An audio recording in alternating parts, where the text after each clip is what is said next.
Hi, Bill Barber from Poliigon here. In this video we're going to look at how to properly use a displacement texture in Maya with Octane.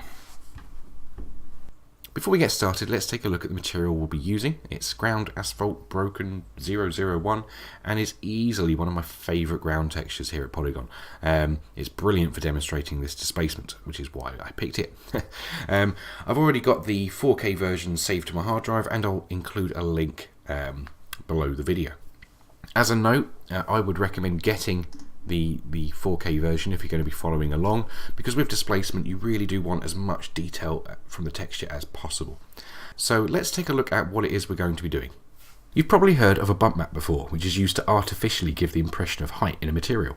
Well, a displacement map is different. It is used to literally deform the object based on the values of the texture, with the black areas being the deep crevices and the white areas being the peaks. It results in a far more realistic material. Okay, so let's see about replicating that effect with Octane. First thing I'm going to do is bring in our material using the material converter. Now I have covered this in a previous video. I'll include a link to that below this one. Now in my case, my materials are here, and it's ground asphalt broken 001. So I'll select that and hit load material, and that should be that.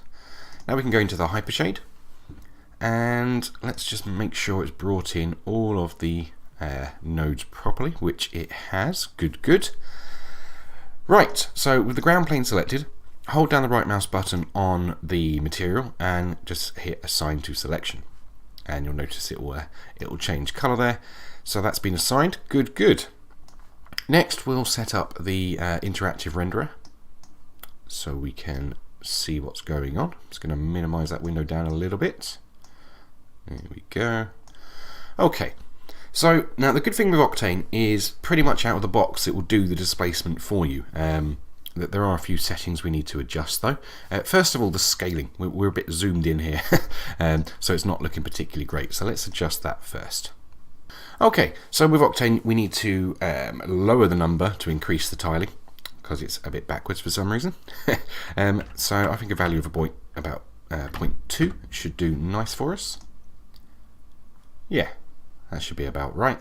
And now literally it's just a matter of playing with the settings, because if you look at this at the moment, even though our displacement texture is connected up, it's still looking relatively flat. I can see a little bit going on, but certainly not much, and not enough for the sort of effect that we're after today. So let's click on the displacement node here, and then if I just make some room, we'll have our settings here. Now the first thing to do is to up this resolution scale. Now I downloaded the 4K texture, so I'm going to select the level of detail to 4096 by 4096, and then we just need to play with this height value basically. So if I were to change that to, I don't know, 1 now, that would be ridiculously high, but you can see instantly we're getting the sort of result that we want. It's literally just a matter of tweaking with Octane, which is really handy. So let's just change that to, I don't know, 0.25. Maybe not quite that. 0.35.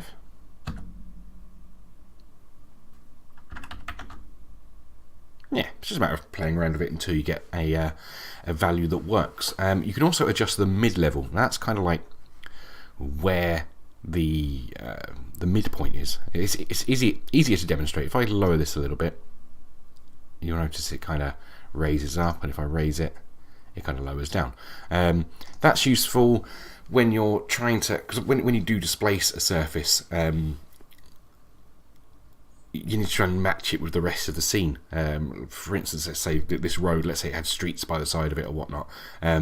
You might find that the road surface is now much higher than the pavements or whatnot, and this allows you to, without moving the geometry, just adjust exactly where the surface will be in relation to everything else, which is really handy. And yeah, that's pretty much it with Octane. It's a very easy one to set up compared to some of the other renderers. It's just a matter of tweaking these values until you get the sort of effect that you want. But compared to that initial flat plane with no displacement whatsoever, which would be that, the difference really is night and day. Making good use of displacement textures can really bring your materials to life.